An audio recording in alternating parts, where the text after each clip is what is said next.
the Global South, digital services and data innovations are being increasingly used to help address challenges and opportunities in economic development. So this presents some very interesting opportunities for the global data ecosystem. That's the global digital ecosystem in which data is gathered, organized and exchanged by a network of vendors for deriving value from that information. So I'd be really interested to hear from you some examples perhaps of this kind of innovation or the new markets. And I'd also be interested to know in what global value from data means for you. So perhaps I'll start with John.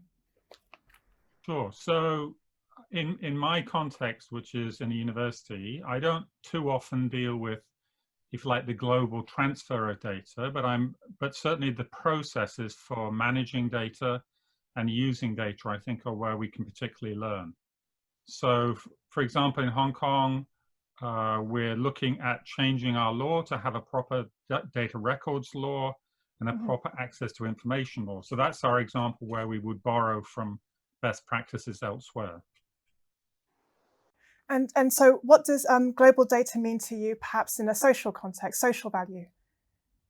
Well, in a social context, again, it's generally looking at how people have analyzed data. So one of my interests is on crime data, local crime data. So that's been a problem to get access to that data here. So we would look at what other places, other cities in particular, because Hong Kong is a city, we tend to look at other cities to see how they have been able to access or share or make use of that sort of data. Thank you. That's really interesting. I'd like to bring in Edafe at this point. Edafe, what does global value from data mean to you? And do you have any examples of the kinds of innovations in the global data ecosystem or economy? From a development perspective, which is my context, global value from global data means meeting the UN's Sustainable Development Goals, which the UK is signed up to. That means being able to target official development assistance to the right places, to be able to alleviate extreme poverty, and to be able to understand where interventions have worked. That is incredible value for ourselves as signees to this Sustainable Development Goals. It's incredibly important to our development partners, and it's incredibly important to the countries in the Global South who are working to bring themselves out of extreme poverty. And it's about bringing that insight to everyone, not just having that insight held with development partners, but also having that insight held and used within partner countries. That's really interesting. I find it really helpful to maybe consider an example of the kinds of innovations from data that are making a difference in tackling the Sustainable Development Goals. Some of the innovations that we are looking at, we work in partnership with the ONS in countries such as Ghana, Kenya, Rwanda, and we are working on several innovations. For example, there is innovations around geospatial data for Africa. There also are uses of things like satellite imagery to support census and other rigorous data collection methods. And we are using data science to support countries all over the world. But it's not just about the almost front-end side of data science. It's also about building those sustainable and interoperable data infrastructure that is needed globally, responsible, inclusive data that can help everyone to make that progress. So we are not just looking at what can we get out of the data that we have, but also how can we build a data that is in a sustainable practice? How can we create that synergy between rights and data use? So there's some definitely interesting uses of innovation in things like satellite imagery, but there's also innovation in things like data infrastructure, which I know is not necessarily the most interesting of topics, but absolutely essential to have rigorous census, to have sustainable local data that can support countries and can make those countries key players in the world as they start to move out of extreme poverty. So my heart broke a little bit when you said data infrastructure is not the most interesting topic, 'cause I love it, but then I'm a nerd. So it'd be great if we could come back to that, because I think the point you made about interoperability, that's really crucial to this international dimension, right? It's about making sure that the kind of different data sets collected in perhaps in different countries or different regions can kind of be effective when working together, and that's going to be crucial. So we'll come back to that. But also I liked your comment about the kind of making sure the data infrastructure itself is sustainable, not just how data can contribute to sustainable development goals, but the data systems themselves must be sustainable. But I think we're going to come back to the point on the trade-off with rights. That's really interesting. But I'd like to bring in Adédèjì at this point. So Adédèjì, what does global value from data mean to you? And can you share some of the innovations that you've seen in this space that particularly impressed you? Data has become the new fabric of the modern society. If you go back in time when railways started, in the US, for example, that at different times, all of them were using different standard gauges for the tracks. By standardizing everything, the US was able to rapidly expand.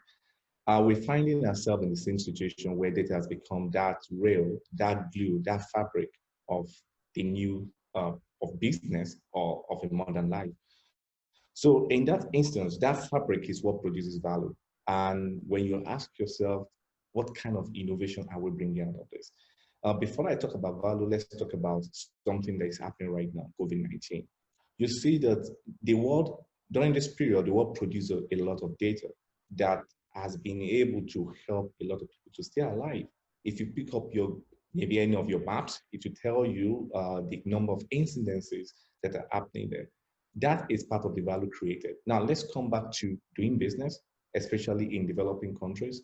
By having access to data, which you can easily get to your smartphone, a small farmer could have access to the global marketplace. He knows the kind of prices he can get for his commodities. Knowing the right price and getting that data on time can mean a difference between being bankrupt and being successful. Being successful can mean he's able to put his kids to school, he's able to take care of his family. Now, all that is happening because data is available, data is understandable, and data is portable enough for him to make sense of it. Thank you. That's really interesting. So if I've understood correctly, it's not just about innovations with data, as in sort of, data-driven digital technology like AI, but also innovations around data flow. So by making data available to different people or to a wider range of people, it allows them to change their behavior or make different decisions. Have I understood correctly that you're, yeah? Absolutely. So data is changing behaviors. Interestingly, the behaviors are also changing the data that is available as well. So it creates a kind of a cycle that is kind of interesting. Because, for example, if I know getting the data I've seen that, oh, it's going to be, this is what the weather is going to look like over a period of time, I can plant this type of crops, which immediately allows me to make more money. Making more money makes me to send my kids to school. I could understand that this area is unsafe because there's high incidence of COVID-19. I won't go there, or I will change my behavior. So it's a complex interplay that I believe that continues to reinforce each other. And I think that's the way we're going to evolve. Mm-hmm. Thank you. Yeah, so the efficiencies that are introduced into the market allows the development of those markets. Great, thank you. Ania, I'd like to bring you in at this point as well, please. So I wondered, what does global value from data mean to you? And do you have any examples of innovations, of the kinds of innovations in the data ecosystem, in the global data ecosystem that we're examining now? Sure, thank you. Well, to me, I think in a world that is increasingly driven by data, in a datafied society, global data value is about an opportunity to rethink how we're able to expand and enforce fundamental rights in ways that both access to information and data-driven decision-making seeks to protect society as a whole, that it is able to keep power in check, and that we're doing this in a way that is building a new kind of table, which furthers values of agency, of equity and accountability. And regarding examples around how this perhaps is currently playing out, I perhaps also find it interesting to look at the city level, where, for example, in Barcelona, we're seeing civic data trusts being built to manage the data that the city collects as part of a commons. And in this way, citizens are able to have a greater say over what data is collected, for what purposes, and also offering a framework to oversee how data is used, for example, with the way technology companies collect and use data about people. And finally, I think what's interesting about this example is that the core idea behind it is how they're looking to use and build data infrastructures in ways that is strengthening engagement and democratic participation. And maybe a second one, also at the city level in Buenos Aires, more focused around labor laws, and with a specific purpose on closing gender pay gaps. They've set up a multi-stakeholder partnership with companies, the city government, workers, labor unions that are looking to share data, and more broadly how they can start to use data collected about workers' salaries and beyond, to think more creatively how they can close gender pay gaps, and are starting to think about how they can share this data more broadly. So I think it's brilliant that you started to speak a bit more about the social considerations, because as some of the other panelists have hinted, we also need to consider things like the social contract and the political implications of this kind of, data revolution in the economy and in our infrastructure. So I wondered if you could say a bit about what you see as the risks and issues with current practice, say, around global data flows and the global data economy, particularly thinking about, some of the points that you've made about either kind of maybe civic inequalities within a city or a nation, but also thinking about, power asymmetries more broadly. That's an excellent question. And I think perhaps what is lacking in what we're seeing around the different data models is, to us at the Open Data Charter, we really think that context matters in how you're approaching access, use it, and ways to govern data, because it is very different to talk about, say, for example, risks and benefits in transport data than, for example, data about public health, and something that we're currently seeing is a very sensitive topic.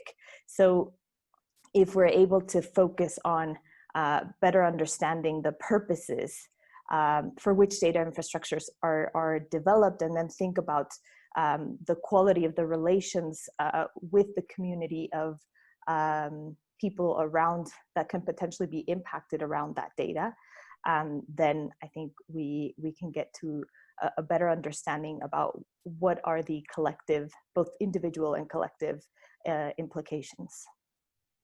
I'd like to bring in Edafe on this, because Edafe, I thought you made some really interesting comments about data infrastructure. And as Ania has just said, well, sometimes data infrastructures are used for purposes other than intended. So again, I wondered, Edafe, if you could say a bit more about, what you see as the risks and issues with the current practice and with the sort of potential of the global data economy. One risk that we see, especially in development, is that it's not enough to have legislation. It needs to be applied, it needs to be enforced, and the mechanisms need to be in place to deal with things like data breaches and to deal with, use of data, both inadvertent use of data and intentional misuse of data that both cause harm. So that's something that's incredibly important. But one thing that we found is that there's a lot of focus on the intentional misuse, not so much on the unintentional side effects of sometimes of policy or legislative decisions. And that's where having these data responsibility is incredibly important. Building in privacy by design, making sure that data is not just responsibly collected, but also inclusive. Who's missing in your data? Who are you not collecting data about? Who are you not serving by missing out that data? So taking the focus back to, say, a census. Does a census completely ignore areas without any registered addresses? That could be devastating for areas that have slums or a great deal of unregistered addresses, which means those people are not even seen.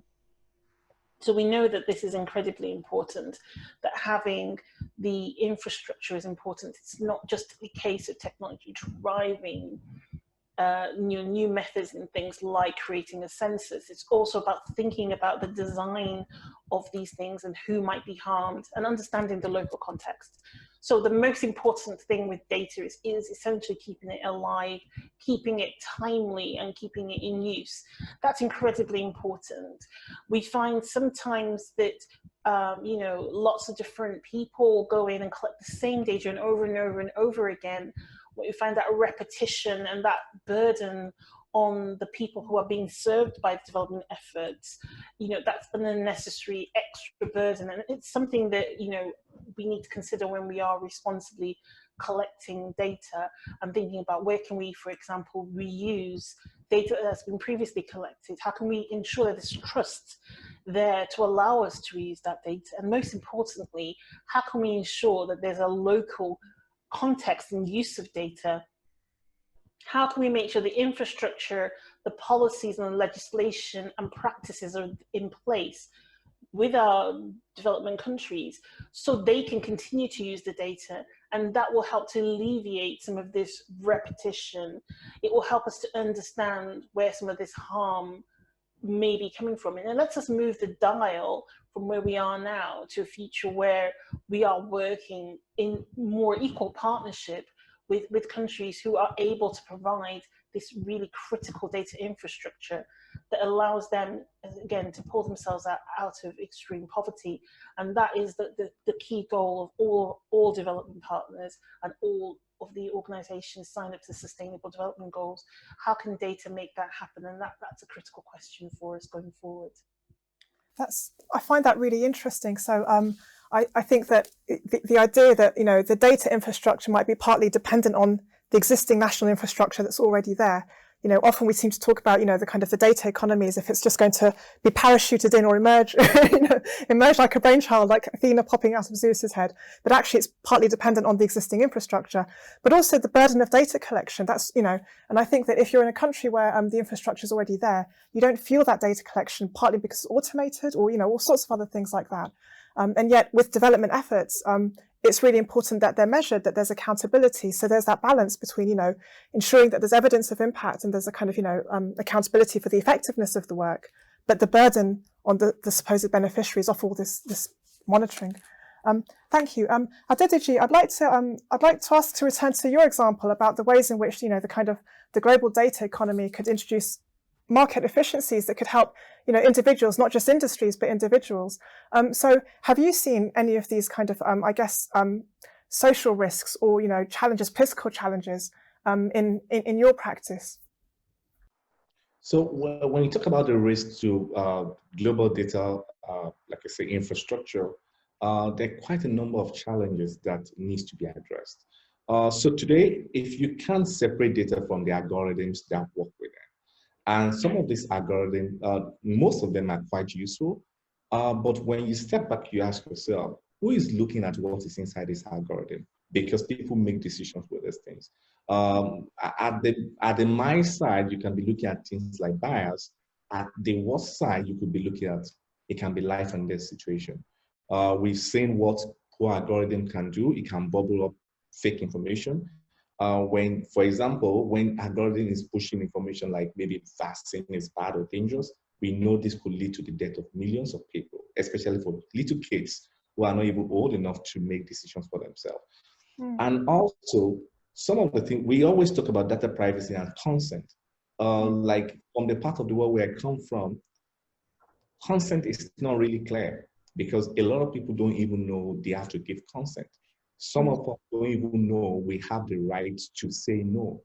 And, so one of the things, the danger is, how do we protect the right of those who don't even know they have those rights? Those are some of the risks we deal with. And when we also talk about data ownership as well, when I'm walking around, who owns the data of my maps as I'm moving all over the place, the data points I'm creating? Do I have the right to how it should be used? Do I have the right to earn something from the outcome of such things? Data ownership is critical. I've talked about bias before. Bias by itself is a very strong thing we need to look at because it affects the vulnerable in more harmful way than it affects other people. And then you talk about governance. So there are laws all over the place, but as Edafe has mentioned, having laws is one thing, having the mechanism to ensure these things are enforced is actually what is missing. And so in the end, we discovered that enforcement is more important than laws because we should have a kind of world where organizations should be able to step out and say, I do the right thing with data. I protect the right of those who don't even know their rights needs to be protected. I deal with things in ethical form, and I'm putting my very best forward in ensuring there's no bias in how I play with data or the kind of algorithms I look at. These are some of the risks I believe that they're out there that need to be dealt with. That's brilliant, thank you. And it raises some very interesting points that I think we're going to try to return to if we can. But I'd like to make sure I get John's perspective on this too. So John, I think the example that you gave of social value being derived from global data, kind of global data flows, it wasn't entirely without controversy. So I wondered, from your perspective and from your practice, what do you see or what have you seen as the risks and issues with the current global data flows? Well, I think one of the things, if we go back to the origin of data protection laws, they were originally framed around fair decision making. And I think we've somewhat lost sight of that. So I'm not saying there's any problem with the European style data protection laws, but they have become a very deep and technical subject, which I think many people in developing countries don't really understand the full details and maybe don't really either understand what consent is, as Adédèjì said, or even if they understand consent, they still feel perhaps rather helpless. So I think if we start from that core concept of fair decision making, that's a good start. If you like, what's behind it may be a technical detail, but making sure that the decision making is fair, I think, needs to be the starting point. And I think one of the challenges is that the context. So I think Ania referred to context, but the problem is that the context keeps changing. So yesterday's context is not necessarily tomorrow's context. So the issue of transport data in the past was seen as relatively not sensitive. But of course, if we're now talking about using people's mobile phones to track their behavior, on one hand, that seems like a great technology in order to help protect people against virus, or at least to know which people to go and track if they get exposed. But on the other hand, it also has the potential to do surveillance. It has the potential to do very many negative things as well. So the problem is that data can be used for negative purposes, for surveillance and oppression, as well as in positive ways. And it's not always clear at the time what those potential uses are. So we don't always know all of the uses. So the original data protection law said that when you collect, you must state the purpose. But the problem is that purpose you stated at the beginning may not be today's purpose and may not be tomorrow's purpose. So these are challenging issues. But on the other hand, we don't want a situation where the benefits go away. We don't want, the farmers in Nigeria that Adédèjì was talking about to not be able to get access to that information. We don't want to take away the benefits of everybody's mobile phones. So I think mobile phones and the mobile internet are a potential enormous agent of change and of benefit, but with some risks which we don't necessarily always understand in advance, and we may need to modify our processes as we go along. So I think all of these things mean that we need to think about private good, we need to think about the public good, and we also need to think about public and private risks. So I think those are things where, again, we can learn from each other So in Hong Kong, we're a very small place, but we sit next to very different jurisdictions. So we're looking at the mainland. So in mainland China, where big data and artificial intelligence are being used on a large scale, and where government data is being matched with private data on a very large scale. So on one hand, that looks very scary because you can see it can be used for surveillance. On the other hand, it was used against the virus, against COVID, to help them track down and minimize the effects of the virus very quickly. So it's hard to look at it only from one side without the other. And again, Hong Kong is a highly developed place, as is Singapore, Taiwan, Korea, Japan. But on the other hand, we've got places like Cambodia and Laos, where even mobile phones are still coming out. So to talk to them about data protection laws, they don't really understand what the function is.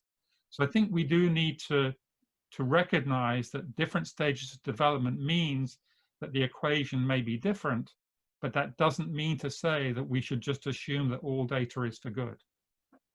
So these are really interesting and important points that you're raising. And, you're talking about the context changing over time, but also talking about the context changing according to purpose and intended use, but also the context being different according to, the political or economic situation of a community or a country relative to others around it.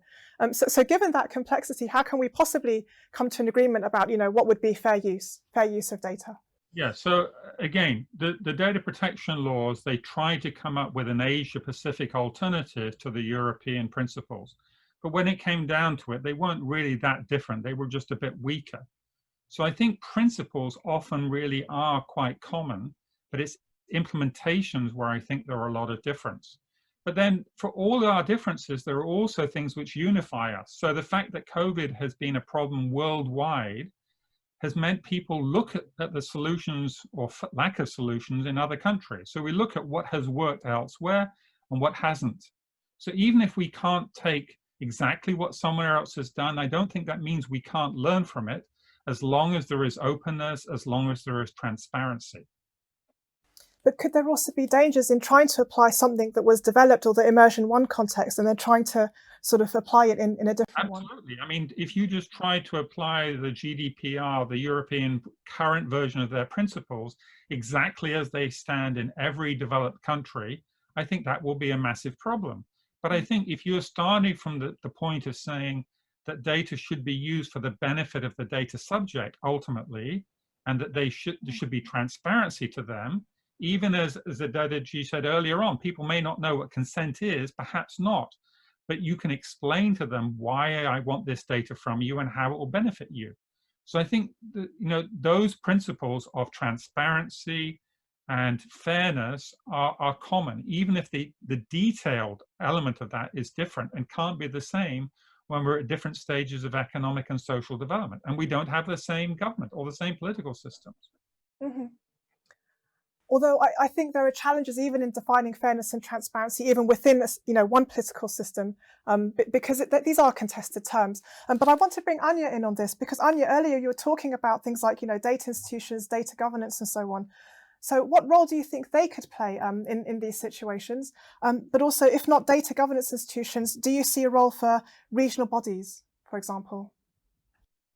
Yeah, I mean, building on John's point, I think even though it's become increasingly apparent how data impacts society, and this is helping inform some of the models we are seeing, which are still, I think, very sort of very nascent forms in terms of how data is governed and new types of data institutions. We have mostly seen already in practice is top-down regulation that I think while they're crucial in introducing battery of norms and responsibilities, we need to do more as what has already been said by other panelists, and how we can translate these into policies and practices that acknowledge the differences in contexts. So for example, thinking about the orders that are already in place when pushing for new models. And then to Edafe's point, which I think is incredibly important, is how then do we also establish a mechanism or a framework to monitor and then monitoring at a global scale, which will be increasingly more complex because of unintended consequences, because of what has been mentioned in terms of the world evolving, new technologies becoming increasingly more sophisticated, and also because our social values evolve over time. So thinking about models that understand or clearly define the rights we hope to exercise, what problems we are looking to solve, what are the intended purposes, who are the communities of beneficiaries that are around these frameworks, and under what institutional and regulatory contexts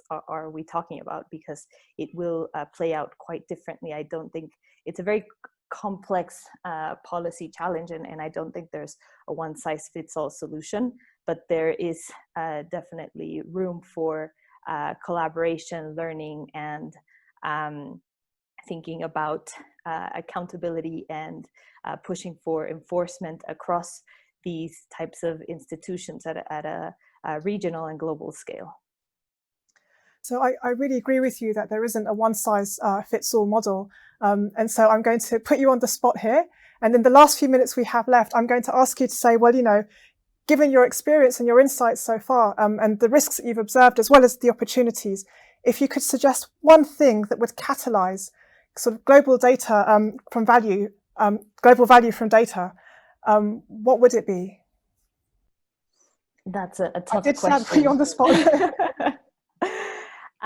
I think one thing that would catalyze this is for actually rolling up our sleeves and pushing institutional instruments, intergovernmental bodies to test and put in practice some of these ideas and models in a way that is met with bottom-up standard sharing bodies. So it's about these frameworks, but also thinking that that can't happen alone. We need to invest in people and institutions, and thinking about how we, in a long-term, empower independent oversight mechanisms to adequately address any vulnerabilities that may be at stake. And thank you for mentioning again the importance of data infrastructure. That made me happy. So Adédèjì, the same question to you. In our last couple of minutes, if you could kind of champion one thing that would really help catalyze this kind of value from the global value from data, what would it be? So I would say there should be like a global push for ethical use of data, where big companies and small companies, but led by big companies, can come out and say, I'm telling the world, I will use the data I have ethically, and I will only work with or deal with other companies that have the same values. This is the same thing we've done when it comes to maybe racial discrimination and diversity in the office space. This is the same thing we've done with endangered animals, where companies are coming up and say, "Oh, I'm going to use sustainable products." This is the same thing we've done where companies are coming out to say, "I'm not going to use forced labor. I'm not going to use conflict materials." Let us decide and say we are going to use data ethically, and we will only deal with companies that do exactly the same thing. When it comes to issue of global standards, interoperability, I believe that people are smart enough, agronomists are smart enough to be able to find relevance between data of different dimensions. Data is meant to be messy to start with. But the issue of ethics, being able to use data ethically, like John has mentioned, being able to look without having to deal with a specific law, being able to say, I will do the right thing, I believe will be more than enough to transform how we see data and the value we can get out of it. That's really interesting, because you're talking there about the role of industry in this, you know, and not just governments and national infrastructure, but also thinking about how to use existing corporate social responsibility mechanisms, you know, to drive the kinds of change that we want to see. That's brilliant. Thank you. So we've got just a minute left. I'm going to turn to you, Edafe. So if you could suggest one thing that you think would catalyze this unlocking of global value from data, what would it be? There's one thing that would really support data, better data. Everyone wants better data. That's something that I think we can, you know, you will find no disagreement in any development sector, everybody wants better data. But to do that, we need to actually use the data that we have. And to ensure the data is used, we need to focus first on local use, local usability, and building not just when we say the infrastructure, we don't just mean the platforms or the technology, but also building that local skills so that we can have that robust use of data everywhere, not just in certain pockets. And that means that countries and people who are very important connectors, it's not a case of one country leading everything, but making use of the synergies that exist already to raise the boat, everyone's boats in this situation, get the skills up and get the infrastructure to the point that we can actually start to use the data. It's in the use that is in the power of data at the end of the day. And I definitely agree with Ania, and I agree with Adédèjì that ethics is very, very important. But for me, the key thing is that let's get data actually in use locally, in local context, for the benefit of the people in those countries, and then start to look secondly at the international interoperability. But it's in the use that we'll find the value of data. Thank you, that's brilliant. And I really like the picture that you're drawing. John, if you can say something in about 3 seconds, I think we can give you the last word. Do you think you can, in the style of a riddle? Civil societies working together around the world, together with the private sector, so that even when governments can't work together, we show that civil society and the private sector can. That's brilliant. Thank you. That's a really interesting range of perspectives about the key agents. Thank you very much. That was a really fruitful discussion.